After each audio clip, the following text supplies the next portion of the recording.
It's Christmas Eve, and as this year's HutVent draws to its natural conclusion tomorrow, I'm going to bring you a story today which is not just about an individual soldier who was killed in action and about his mother's love for him, which carried on many years after his death when she continued to commemorate him, but it's also about luck and about chance and about hope, or maybe to some of you it's just about coincidence. But whichever one of those things, or maybe all of those things, hopefully you'll agree by the end of it that it's a story worth telling. And it all starts with a memorial volume. Now, memorial volumes were published by families after the death of a soldier, predominantly officers, because officers' families tended to have more money. Sometimes they were accounts by other people that knew the soldier. But very often they were letters, the letters that they'd sent home, which were all collected together and then published. And I'd got quite a few Suffolk Regiment memorial volumes. I think there's still only 2 that I'm missing now. But back in the late 1990s and early 2000s, one that I had been looking for some time was Letters from the Boy, CBB, which is an officer called Charles Burdew Brooke, known to his family as Carl. Now, the memorial volumes are actually quite hard to find because inevitably they weren't published in large numbers. And in the November of 2000, I happened to be listening to the radio on November the 11th. I was at home, and as 11 o'clock came round, I was listening to Radio Suffolk, and the airwaves went silent for 2 minutes, quite rightly. And then afterwards there was a reading that I'd never heard before. And at the end of the reading, the announcer said that was a reading from Letters from the Boy. And I thought, blimey, somebody locally does have a copy. So I got in touch with Radio Suffolk. They put me in touch with the family who'd loaned it to them, and the family literally had just thought that there was some lovely stuff in here that might be appropriate for armistice time. So I went to see the family, and it turned out that the family who owned the book, the reason that they had it was because a relative had been the housekeeper for the Brooke family at Brantham. The Brookes lived at Cone House. Charles Burdew Brooke's father was the manager at what became the Xylonite factory in Brantham. And I said to them, if you ever think of parting with this, then please let me know. And after some thought, they decided that it would be nice for it to go to a good home, so they let me buy it from them. So, and it's a wonderful book. It's got some fantastic stuff, and it's worth just reading. From, obviously, as you can see, it's the whole of his war experience, really, from the end of December. I mean, he arrives in France on Christmas Eve 1914. Doesn't get involved in any trucing, although there's some very fanciful stuff that he hears from other officers. But if we leap forward to the 28th of June 1916, there's a letter that he writes home to his mother. Thanks very much for the kippers, which we had for breakfast this morning. We're still in the dugouts I told you about and have awful fun watching the shelling, which obviously is the barrage leading up to the Battle of the Somme. I have some priceless tuppennies in my crowd. One miserable man always loses everything he has. Since I've been here, he's lost his complete kit twice, bit by bit. Since we've been here, he's lost his waterproof sheet, and today he's lost his gas mask. I'm going to put him in charge of prisoners, if there is a chance. My sergeant, one Harris, tells me that they've always been hoping to lose the man himself. Last winter, when there was about 2 feet of snow and any amount of mud in the trenches, he got stuck in the communication trenches, and after 6 men had tried to pull him out for 2 hours, they left him there. He was left weeping, and when 2 or 3 days after it was heard that another regiment had dug out one of the Yorkshire regiment, everyone thought he was dead, and sighed with relief. However, in a month's time he rolled up again, having lost everything he had, including his cap and puttees. He'd been in hospital. There have been a few showers lately, but it's been warm in between. Well, goodbye for now. I want to get some sleep. The next letter he writes is on Friday, June the 30th, 1916. Dear Mother, Dad and Gwen, I'm writing this letter to you before going into action tomorrow morning at about dawn. I'm about to take part in the biggest battle that's been fought in France, and one which ought to help end the war very quickly. I never felt more confident or cheerful in my life before, and would not miss the attack for anything on earth. The men are in splendid form, and every officer and man is more happy and cheerful than I've ever seen him. I've just been playing a rag game of football in which the umpire had a revolver and a whistle.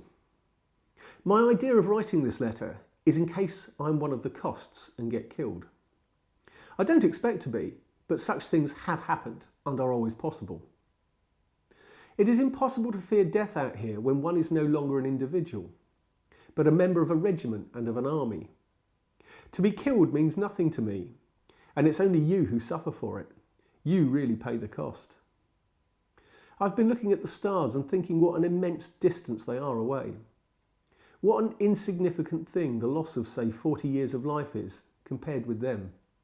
It seems scarcely worth talking about. Well, goodbye, you darlings. Try not to worry about it, and remember that we shall meet again really quite soon.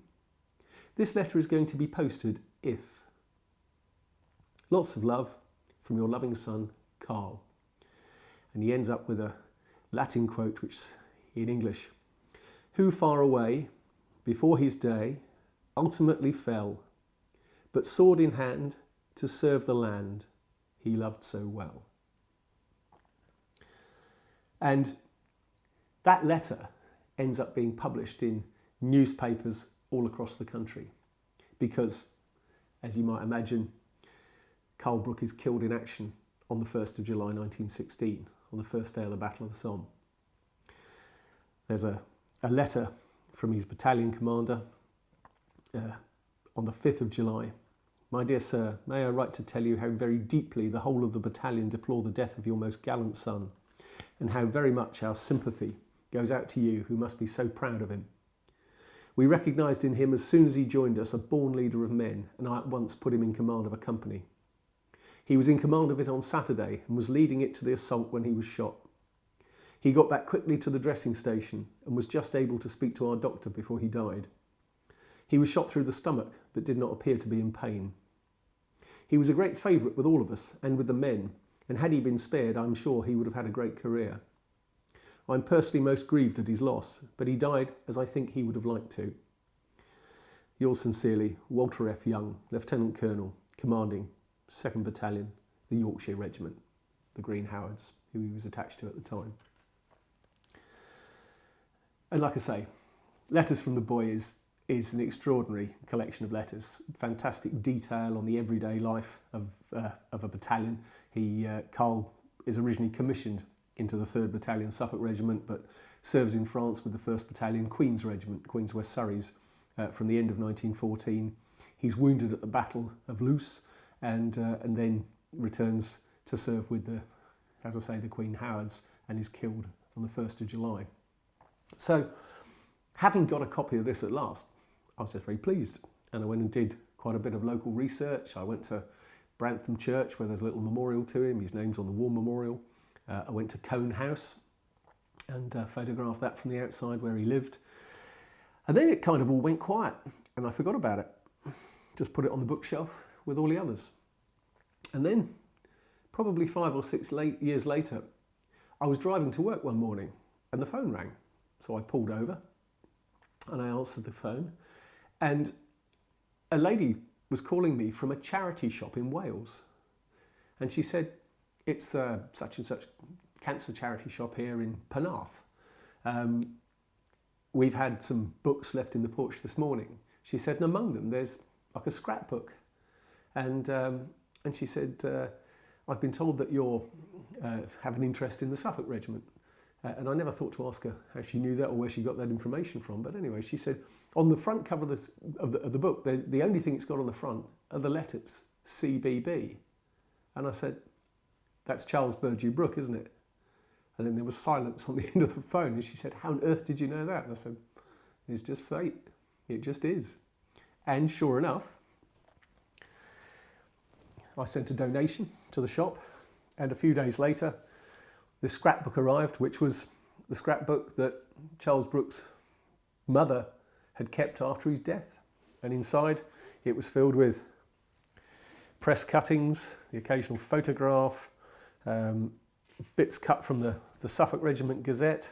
And actually, there was an incredible account in there, because during the Battle of Loos, at the end of the fighting there, after he was killed, one of the officers from the Queen's West Surreys wrote to Mrs. Brooke, and it's quite extraordinary. And it says, although wounded a second time and severely, he continued to command his men with great ability and courage until some hours later our men were obliged to fall back to our own trenches owing to the heavy reinforcements the Germans had brought up. Your son was the last to leave the German trenches, and I was told by an eyewitness that as he left he turned and emptied 5 chambers of his revolver at the oncoming Boche and then flung the empty revolver at a German officer, knocking him over. It was, throughout, a fine performance, and he richly deserved the Distinguished Service Order awarded to him. In fact, interestingly, the commanding officer of the Queen's, who, when he later wrote to Mrs. Brooke, said that he thought that Brooke should have been awarded the Victoria Cross for what he'd done during the Battle of Loos. But like I say, after he'd come back, he'd been wounded. And actually, extraordinarily, also in here, from that time, from the fighting at Loos, is the, if I can find it, it's the actual label that was tied to him, tied to his whistle lanyard. The whistle lanyard's still here. And this was the casualty label that was tied to him after he'd been wounded. And actually says on the back, bullet wound, scapula, severe. And obviously it has his name. 29th of September 1915, Captain Brooke, CB, 3rd Suffolks. And that was him heading off to number 3 General Hospital at Le Triport. Quite extraordinary souvenirs to have kept. The scrapbook also has drawing sketches that he'd made of places like La Bassée Church, and a distillery that was in their front line. And a lot of this he mentions in his letters. It's a wonderful account. The last letter home features as well. That crops up several times in here. She's cut the articles out from the Times where it's mentioned. An officer's last letter before battle. It was in the Nation newspaper. There's all sorts. There's the little memorial cards to him, accounts from other people. She'd managed to gather an enormous amount of paperwork and ephemera, all sorts of things relating to her, and other things that just had inspired as well. Noel Hodgson's poem as well from the Devons. So quite a remarkable thing.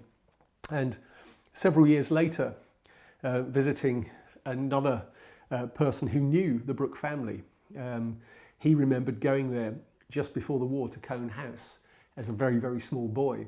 And he said, as you went into the hallway, there was a glass case, and Mrs. Brooke had Carl's blood-stained jacket in a glass case in the hallway. And he said, whenever you went, you had to almost kind of pay homage to his blood-stained jacket. And you know, clearly it had left such a deep mark on his mother. Again, time went on, and I'd forgotten all about the story again. It had just been another thing that had been put away in a drawer. And I went to a Western Front Association meeting one night, Suffolk Western Front Association, and in there, the former treasurer, Derek Pheasant, great old friend, Derek had done an article about a miniature. Now, miniatures were portraits painted on ivory, and it was a miniature that he'd been sent by a militaria dealer for approval, whether he wanted to buy it. It was quite expensive, and so he'd photographed it and he'd done a write-up. It was an anonymous officer, and needless to say, when I arrived at the meeting, I'm halfway through the branch newsletter, and I reach this bit and I look at the photograph and I recognise him straight away, and it's Carl Brooke. And I said, Derek, have you got this? Did you buy this? No, nobody knows who he is. I know who he is. Oh, well, it's gone back to the dealer. It went back about 2 weeks ago. Blimey. So needless to say, straight on the phone to the London militaria dealer on the Monday morning, by then already sold. And that's the end of it. They are not prepared to pass on any details to whoever has bought it. And that's that. That's the end of the trail. And so a few more years go by. And then quite by chance, the late, great David Cohen, who was former chairman of the Western Front Association and a very well-known First World War art dealer in his own right down in London with a lovely wife, Judith. And I bought some bits and pieces from David and Judith when they were nearing the end of their time when they were selling off lots of their collection.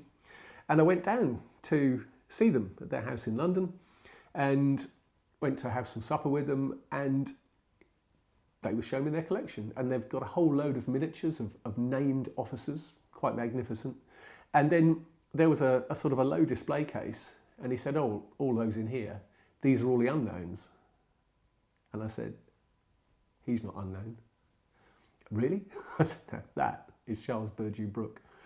And needless to say, David, being the wonderful fella he was, he sold me the miniature. And there it is, painted on ivory, the miniature of Charles Burdew Brooke. I believe there's another one out and about. I've had contact from somebody who owns another variation, another photograph, so a different picture. But it's just, to me, just remarkable how these things have a habit of eventually coming together. And I think the last thing a couple of years ago, sort of following up on the story, just sort of thought, well, we saw a sign had gone up, a for sale sign had gone up, or a sold board, I think it was, at Cone House at Brantham, where Carl and his family lived. And that moment when you think, I wonder if up in the loft there's a glass case with a bloodstained jacket. So Lindsay and I went and knocked on the door on Sunday morning, and again, by another just complete fluke, the door was opened by an old school friend who was back from New Zealand because his wife's mother had been living at Cone House, and they were just clearing it out before the new family moved in. And sadly, he was able to tell me that there was no bloodstained jacket on the premises or anything else. But who knows? Maybe it's still out there somewhere. Maybe somewhere in Wales it's out there. Maybe his medals are in a museum somewhere. I don't know. I've never tracked those down either, because he was awarded the Distinguished Service Order for his service with the 1st Battalion, the Queen's Regiment at Luce. And Carl's buried at Perron Road Cemetery at Maricourt, and I have been there several times. It's a lovely little cemetery on a corner plot. And it's just one of those remarkable stories that every now and again, another piece of that unfinishable jigsaw, you know that most of the pieces are missing, but every now and again you find another piece, you drop it in, and you can see a bit more of that bigger picture. And it's just a wonderful tale. It's a tale of hope. It's a tale of, luck, of chance, and the fact that, you just never know what's still out there and who's got what. Thank you.